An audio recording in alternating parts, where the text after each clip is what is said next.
굉장히 풍성하죠. 단촐하지만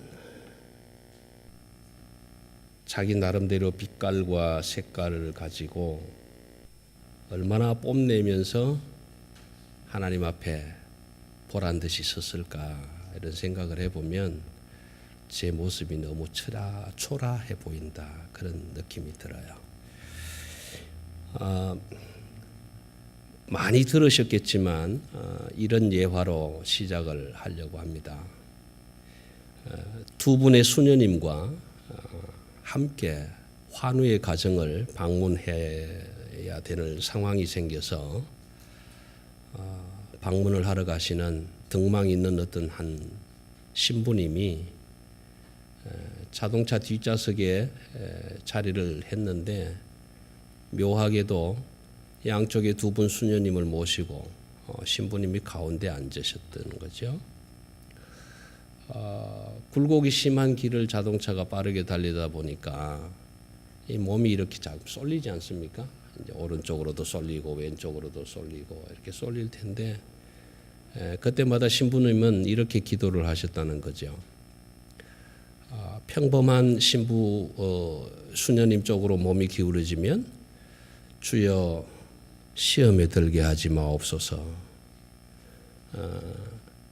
또 조금 예쁜 수녀님이 앉아있는 쪽으로 몸이 기울어지면 주여 당신 뜻대로 하옵소서. 모르긴 하지만 신부님만이 아니라 목사인 저도 아마 반드시 그랬을 거예요.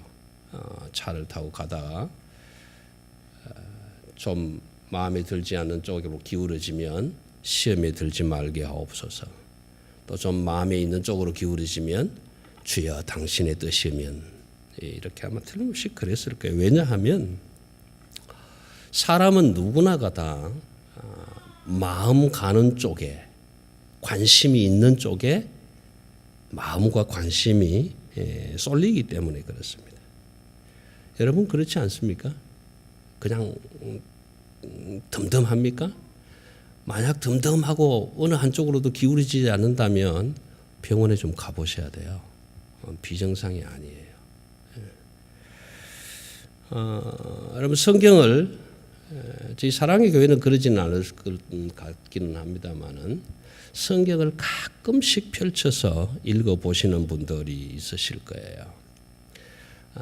어쩌다가 하나님 말씀을 좀 보고 싶어서 성경을 펼쳐서 읽다가 보면 형광색 펜을 이렇게 입혀놓은 데가 나오죠. 빨간 줄 쳐진 부분도 있고 그렇게 나오는데 두 가지 반응이 있을 것 같아요. 하나는 뭐냐 하면은 내가 이 말씀을 읽을 때, 이 말씀을 처음 접할 때 무언가는 모르지만 가슴을 쾅 때리면서 심장으로 어떤 것이 확 들어와서 박히는, 그래서 갑자기 눈물이 핑 솟구치는 그런 기억이 되살아날 때가 있을 것이고, 또 어떤 경우에는 펼쳐서 읽다가 내가 왜 여기다가 줄 쳤지? 참 별일이네. 전혀 줄을 쳤지만 왜 줄을 쳤는지도 모르는 그런 상황에 처할 때도 있을 거예요. 여러분 혹시 여러분 성경책을 펼쳐보시면 창세기 1장 1절 태초에 하나님이 천지를 창조하시니라 거기에 빨간 형광펜 색 입혀놓으신 분 계세요? 내 성경책을 펼쳐보실 때 창세기 1장 1절에 정말 이렇게 감동적인 말씀이 있을까? 이렇게 형광색을 입히신 분들이 계신지 모르겠어요. 아마 분명히 계실 거겠죠. 또 한편으로는 마태복음 1장에 가셔서 아브라함이 이삭을 낳고 이삭이 야곱을 낳고 거기에 정말 은혜다. 이렇게 은혜가 될 수 있을까? 그래서 빨간 줄 쳐놓으신 분 계세요? 그런 분이 계시기를 바랍니다. 근데 대부분의 우리 성도님들이 창세기 1장 1절과 마태복음 1장을 펼쳐보시면 거기에 줄을 치신 분들이 거의 없어요. 거의 없어요. 근데 왜 우리는 어째서 이 창세기 1장 1절과 마태복음 1장에 낳고 하는 이 말씀에는 줄을 못 쳤을까? 왜 안 쳤을까? 제가 분석하기로는 세 가지예요. 첫 번째 하나는 관심이 없다. 관심이. 두 번째는 감격이 없다. 태초에 하나님이 천지를 창조하시니라 아브라함이 이삭을 낳고 이삭이 야곱을 낳고 감격이 없는 거예요. 그 다음 기쁨이 없는 거예요. 태초에 하나님이 천지를 창조하시니라 so what? 뭐 그래서 어쩌라고? 전혀 기쁨이 없는 거예요. 무슨 얘기냐 하면 아브라함이 이삭을 낳은 거하고 나하고 무슨 상관이 있느냐라는 거예요. 무슨 상관이 있느냐. 아무 상관이 없다라는 거예요. 여러분 우리가 한번 생각해 봐야 돼. 깊이 생각해 봐야 할 것은 진짜 정말 그런 말씀 그 말씀과 내가 상관이 없는 걸까? 없는 걸까? 그래서 오늘 시편 119편을 통해서 한번 이 부분을 같이 한번 나눠 보려고 합니다. 119편의 시편은 성경책 중에서 가장 긴 176절까지 있는 시편인데 여러분 시편 기자는 왜 이 119편을 우리에게 써주었을까 나중에 말씀드리겠지만 우선 67절을 한번 보시겠습니다. 오늘 본문은 아니지만 67절 시편 119편 67절 시편 119편 67절을 보면 시편 기자는 이렇게 고백을 합니다. 고난 당하기 전에는 내가 그릇 행하였더니 이제는 주의 말씀을 지키나이다. 지키나이다. 고난 당하기 전에는 이거를 원어로 좀 순서로 바꾸면 내가 고난 당하기 전에는 그릇 행하였더니 이제는 내가 주의 말씀을 지키나이다. 여러분 고난 당하기 전에는 말씀에 관심이 없었다는 얘기입니다.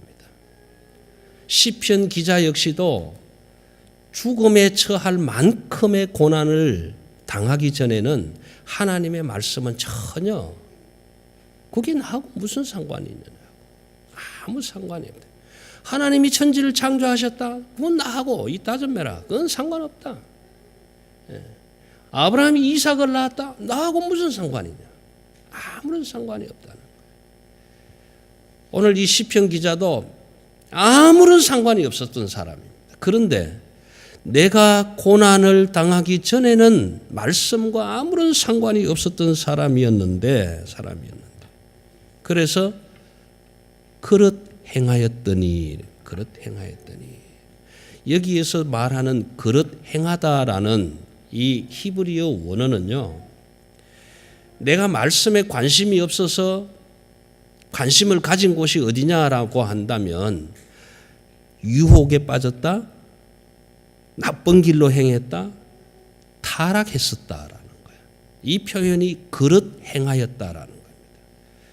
내가 고난 당하기 전에는 하나님의 말씀에 관심이 없었을 때에는 나는 유혹에 빠졌었고 나는 타락했었고 나는 나쁜 길로 행하고 있었다. 그래서 고난이 얼마나 심하게 왔는가 그 시편 기자가 겪은 고난이 어떤 고난이었는가 107절에서 이렇게 이야기를 합니다. 나의 고난이 너무나 심해서 나의 고난이 매우 심해서 여러분 나의 고난이 매우 심하다라고 하는 이 표현 매우라고 하는 이 표현이 성경에는 굉장히 많이 나옵니다. 히브리어로 메오드라는 말을 쓰고 있는데요.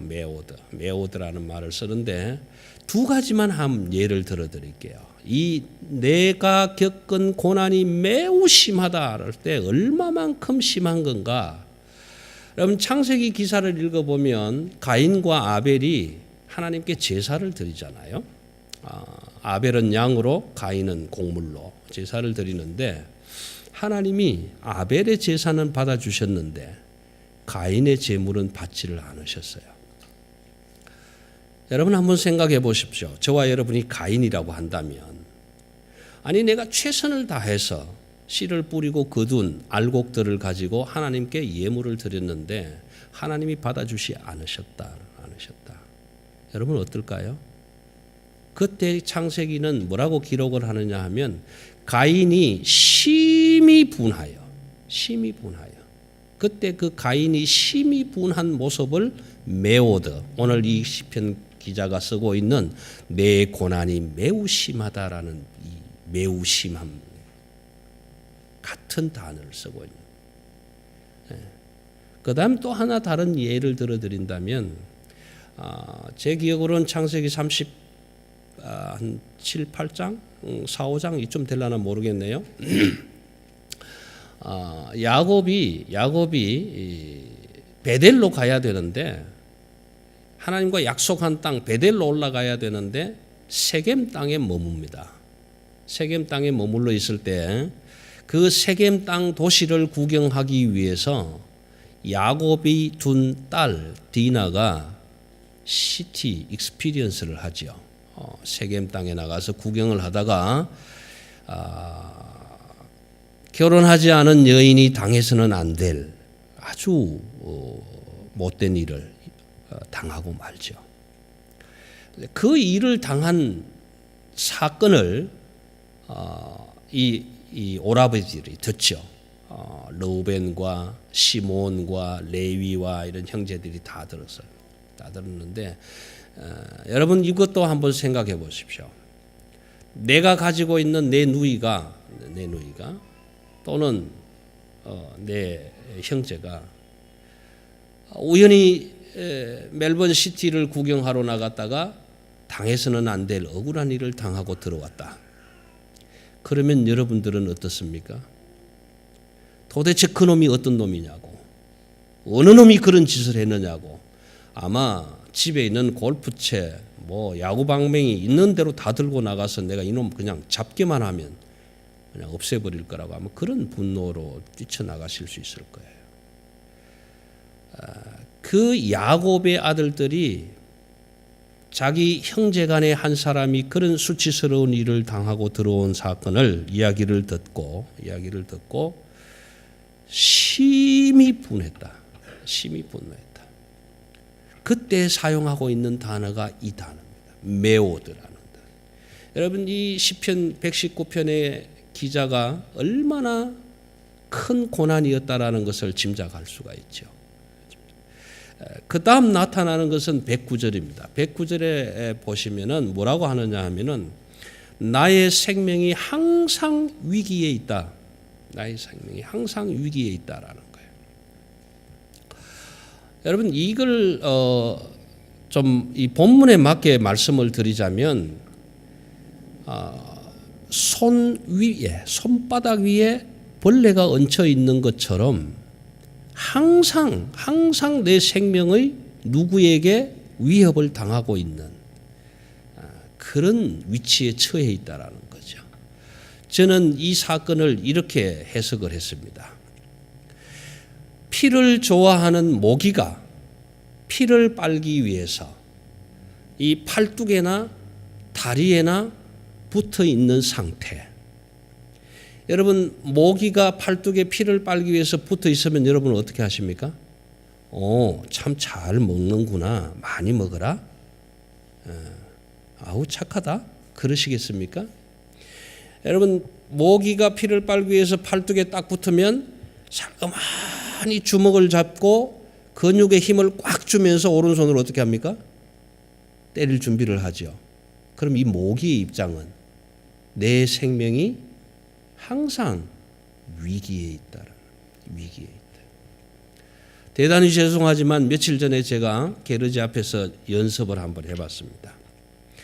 비가 많이 오려고 하니까 개미들이 너무 많이 나와서 저희 집 게르지 앞에서 계속 이동을 하고 있는데 그 새카맣게 움직여가고 있는 그 위에다가 발 뒤꿈치를 딱 대고 이렇게 발등을 이렇게 딱 들고 있는 거예요. 개미가 지금 이렇게 막 왔다 갔다 하고 있는데 발을 이렇게 대고 있는 거예요. 이렇게 들고 있으면서 그 개미를 보고 제가 그랬어요.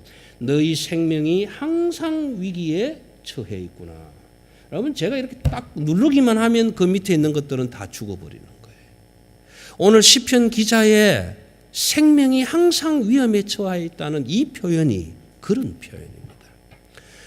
그런 표현으로 고통을 말할 만큼 그렇게 고통 중에 있었는데도 하나님의 말씀에는 전혀 관심이 없었다는 거예요. 그런데 왜 이 시편 119편을 썼겠느냐? 왜 그렇게 썼겠느냐? 여러분 시편 119편의 기자는 저와 여러분에게 꼭 해주고 싶은 한마디 말이 있을 거란 말이에요. 한마디 말. 그게 뭐냐 하면은 사랑하는 성도 여러분, 오늘 이 시편 119편을 기록한 시편 기자의 입장에서 본다면 시편 기자는 저와 여러분에게 이렇게 이야기합니다. 사랑하는 사랑의 교회 성도 여러분, 여러분들도 하나님 말씀에 관심이 없다는 것 제가 잘 압니다. 일주일에 가도 성경책 한 번도 안 펼친다는 것 저 잘 압니다. 여러분들뿐만 아니라 오늘 이 땅에 살아가는 모든 사람들이 그럴 것입니다. 그러나 여러분, 오늘 이 시간만큼은 제 말을 좀 들어주십시오. 제가 경험자이기 때문에 그렇습니다. 내가 하나님의 말씀에 관심이 없었을 때에는 유혹을 당하고 시험에 빠지고 죽음의 길로 행하고 타락을 했고, 그래서 내 생명이 항상 위기에 처해 있는 것 같았었지만, 그런 상황 속에서 내가 하나님의 말씀에 관심을 가지고 그 말씀을 붙들고 지켜 행해 보았더니 105절의 고백이 그 고백입니다. 그 주의 말씀이 내 발에 등불이 되고 내 길에 빛이 되어 주었습니다. 그러니 사랑하는 성도 여러분, 이 시편을 읽고 묵상하는 모든 하나님의 백성들에게 이 시편 기자는 이렇게 부탁하는 겁니다.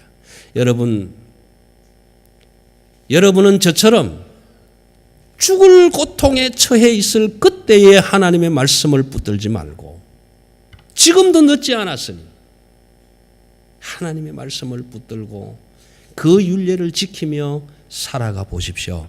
그러면 그 하나님의 말씀이 여러분의 캄캄한 밤길에 등불이 되고 빛이 되어 주실 거다. 그 간절한 호소를 우리에게 하고 있는 겁니다. 오늘 우리는 이 시편 기자의 음성을 또 한 번 듣게 될 것입니다. 그래서 이 시편 기자는 이렇게 고백합니다. 내가 이제 111절이죠. 내가 이제부터는 그 여호와의 말씀, 나를 생명으로 인도하신 말씀, 내 영혼이 진토에 붙었던 같은 그 고통에서 나를 해방시켜 주신 그 하나님의 말씀을 나의 소유로, 기업으로 삼아버렸다. 여기에 기업으로 삼는다라는 얘기는 내 재산으로 하겠다라는 것입니다. 이 하나님의 말씀을 지금부터는 내 재산으로 삼아버리겠다. 여러분, 사도 바울은 우리에게 뭐라고 고백합니까? 내가 예수 그리스도를 아는 지식이 가장 귀하고 귀해서 나의 모든 것을 배설물로 여겼노라. 점잖은 표현이니까 배설물이지요. 다 똥처럼 여겨버렸다. 하나님의 말씀, 예수 그리스도 십자가 외에는 자랑할 것이 없어서 그 말씀을 가장 귀한 것으로 여기고 나머지는 다 배설물로 여겼다라는 것입니다. 오늘 이 시편 기자의 고백이 그런 고백입니다. 그래서 이 시편 기자는 하나님 앞에 저와 여러분처럼 예배를 드리면서 이렇게 고백합니다. 하나님, 내 입이 드리는 즐거움의 제사, 기쁨의 제사, 감사함의 제사를 받아주십시오. 낙헌제.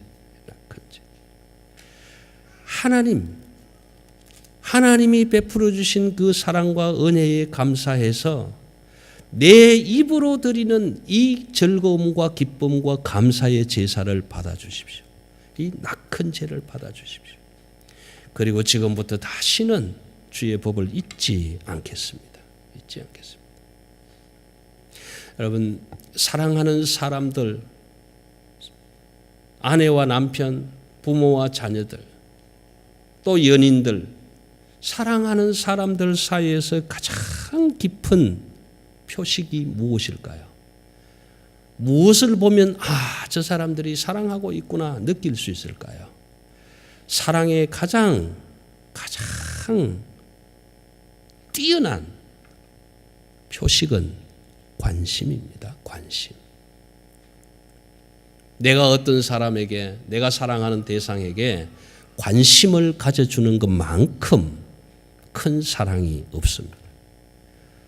아무리 나 너 좋아해, 나 너 사랑해, 1년 365일을 그렇게 말하더라도 말만 하고 관심이 없다면 사랑의 표식이 아니에요. 사랑의 표식이 아닙니다. 오늘 이 시편 기자는 입으로 드리는 즐거움과 기쁨과 감사의 낙헌제, 화목 제물을 하나님 앞에 드리겠다. 이것만 하는 것이 아니다 말이에요. 하나님 감사합니다. 내가 오늘 이렇게 기쁨을, 즐거움을 이것으로 표현하겠습니다. 여기에서 끝나는 것이 아니다 이 말이에요. 여러분, 오늘 우리가 하나님께 아름답고 귀한 것을 드렸지만 이것이 전부가 아니더라는 거예요. 이것이 전부가 아니에요. 그럼 오늘 119편 시편 기자는 뭐라고 고백을 하느냐? 오늘 112절 좀 띄워주세요.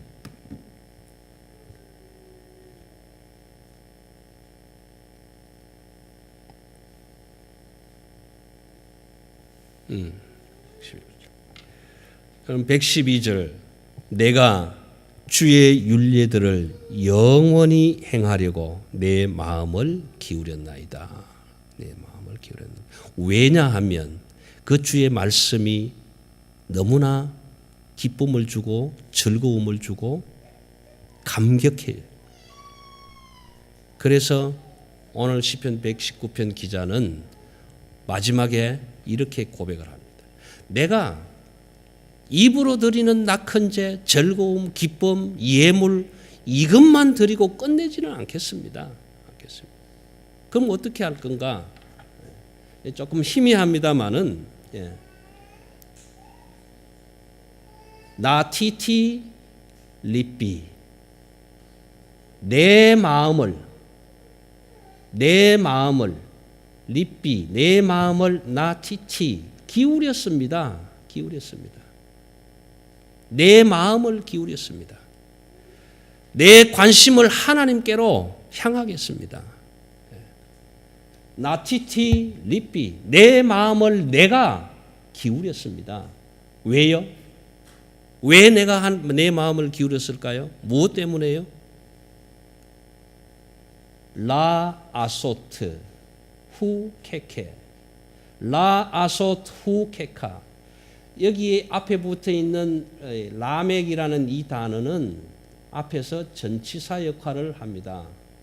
무엇 하기 위하여라는. 그래서 이 아소트라는 말은 행하기 위하여. 내가 내 마음을 기울인 것은 하나님의 율법을 후케카, 하나님의 율법을 행하기 위하여, 하나님의 율법을 지키기 위하여, 그 말씀대로 살기 위하여 내가 내 마음을 기울였습니다. 내 마음을 내 손으로 꽉 잡았습니다. 다른 곳으로 빼앗기지 않겠습니다. 그렇게 고백을 하는 거예요. 언제까지요? 내가 내 마음을 기울였습니다. 하나님의 율법을 지켜 행하기 위해서. 언제까지요? 라올람, 영원토록. 그리고 영원토록만 하는 것이 좀 부족했던지 하나를 더 붙입니다. 에케브, 끝까지. 여러분 영어 성경책을 보시면 나티티 립비라는 이 앞에 내가 내 마음을 기울였습니다 라는 이 단어를 여러 번역본에서 좀 다르게 표현은 합니다만은 제가 보았던 영어 성경책 한 구절에는 I have inclined my heart. 내가 내 마음을 기울이겠습니다. 하나님, 그 베풀어 주신 사랑에 감사해서 내가 당신에게 이제부터 관심을 보이겠습니다. 어떤 관심요? 하나님의 말씀을 지켜 행하는 관심을. 여러분, 이스라엘 백성들을 애굽에서 불러내어서 시내산에 당도했을 때에 하나님은 백성들을 향해서 이렇게 얘기를 합니다. 너희가 내 말을 지켜 행하면 나는 너희 하나님이 되고 너희는 내 백성이 되리라. 이것이 출애굽기 19장에서 연결되는 시내산 언약입니다. 오늘 이 시편 119편의 기자는 하나님, 내가 하나님의 말씀에 관심이 없었을 때는 이렇게 어렵고 힘든 고난 가운데 있었지만 그 하나님의 말씀에 관심을 기울이고 붙들고 지키며 살아보았더니 그 말씀이 내 발의 등이요 내 길의 빛이 되어 주었습니다. 그래서 이제부터는 그 주의 말씀을 내 소유로 삼았습니다. 내 재산으로 삼았습니다. 그리고 영원히 그 율법을 즐거워하겠습니다. 기뻐하겠습니다. 그래서 이제부터는 내가 내 마음을 꽉 잡아서 다른 데 빼앗기지 않겠습니다. 오직 여호와의 그 율법을 지켜 행하기 위해서 영원토록 끝까지 내 마음을 하나님께로 기울이겠습니다. 나티티, 하나님께로 관심을 집중시키겠습니다. 여러분, 마지막에 나오는 올암, 영원토록, 에케버, 끝까지 이 두 단어를 묶어서 영어 성경은 이렇게 표현을 했습니다. Until I die. 내가 죽을 때까지.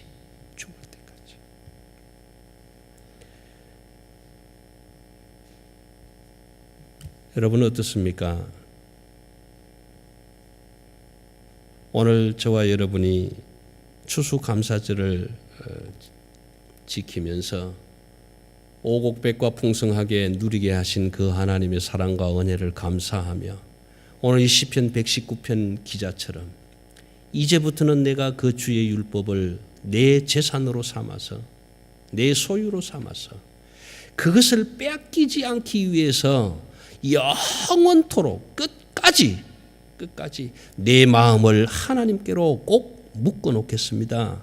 그렇게 고백하는 모습을 보게 됩니다.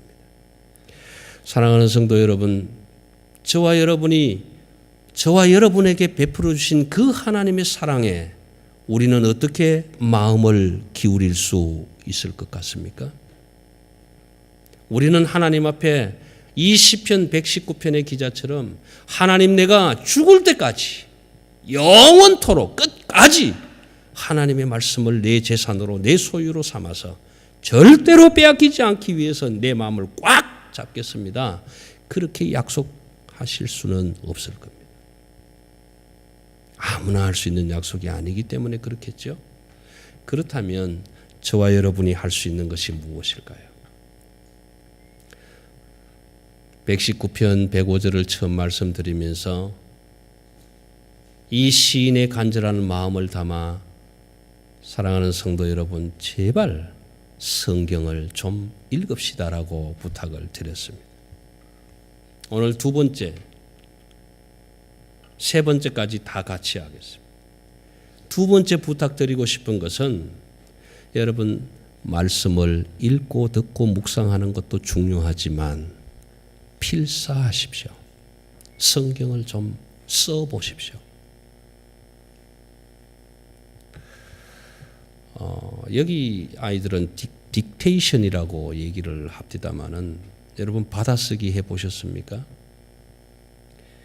받아쓰기를 하기 위해서는 선생님이 입 선생님이 말씀하시는 그 말씀 하나라도 놓치지 않기 위해서 우리의 눈과 귀와 코와 모든 심장을 선생님에게 집중시켜야 됩니다. 선생님이 뭐라고 말씀하실까? 말씀하시면 그대로 받아 적어야 되는 거예요. 여러분, 하나님이 저와 여러분을 향해서 말씀하실 때에 뭐라고 말씀하시는가? 온 마음을 기울여서 한번 받아 적어 보십시오. 받아 적으시면서 또 한 가지 부탁드리고 싶은 것은 그 말씀을 읽고 듣고 묵상하며 받아 적으실 때에 하나님이 그 말씀을 해석해 주시는 은혜대로 한번 받아 적어 보십시오. 이 말씀을 나에게 주시면서 하나님은 왜 주셨는가? 뭐라고 하시면서 주셨는가? 그것을 옆에다가 또 한번 번역해서 받아 적어 보십시오. 그렇게 적어 가시다 보면 그 번역된 말씀이 여러분의 기도가 될 수 있을 것이고, 그 해석된 말씀이 여러분의 찬송이 될 수도 있을 것이고, 그 해석된 말씀이 여러분의 노래가 될 수 있을 것이고, 그 해석된 말씀이 여러분의 그림으로도 드러나게 될 것입니다. 여러분, 기독교 서점에 가보십시오. 많은 그리스도인들이 읽고 듣고 묵상했던 그 하나님의 말씀을 자기에게 주신 대로 해석하고 풀어주셨던 그 말씀을 그대로 적어서 그렇게 써낸 책들이 얼마나 많은지 모릅니다. 날 구원하신 주 감사, 이런 좋은 글들이 얼마나 많이 나오는지 몰라요. 여러분, 읽고 듣고 묵상하시고 받아 써보시고 받아 쓰시면서 하나님이 내게 뭐라고 말씀하시는지 해석까지 하셔서 좀 적어보시면 내가 얼마나 하나님께 내 마음을 꽉 붙잡고 기울여 집중하고 있는지를 여러분 스스로가 알게 될 것입니다. 무엇보다도 내가 하나님을 얼마나 사랑하는지, 내가 하나님께 얼마나 집중하고 있는지, 내가 그 하나님의 말씀을 묵상하며 지켜보려고 얼마나 애를 쓰고 있는지, 저 하나님이 나와 동행해 주심으로 내가 얼마나 기쁘고 즐거운지, 그것을 하나님께, 사랑하는 당신에게 알리고 싶으시지 않으십니까? 그러시다면 그 하나님께 마음을 기울이십시오. 영원토록 기울이십시오. 이제 우리가 마지막 찬양 405장을 찬양하게 될 텐데, 여러분, 405장 찬양의 후렴구는 주의 팔에 안기세, 그 크신 팔에 안기세. 우리 글로는 주의 팔에 안기세, 그 크신 팔에 안기세, 주의 팔에 안기세, 영원하신 팔에 안기세, 그렇게 후렴구로 적혀 있지만 영어 찬송에는 그 단어 하나를 이렇게 쓰고 있습니다. leaning, L-E-A-N-I-N-G, leaning, 기울어지자. 하나님 앞으로 기울어지자, 쏠리자. 하나님 앞으로 마음을 기울이자. leaning, safe and secure from all alarms. leaning on the everlasting arms. 그 하나님 앞에, 그 풍성하신 하나님 앞에, 그 하나님이 얼마나 나를 사랑하며 내가 하나님을 얼마나 사랑하고 있는지를 알리시기를 원하십니까? 하나님 향해서 마음을 기울이시면 됩니다. 기도하십시다.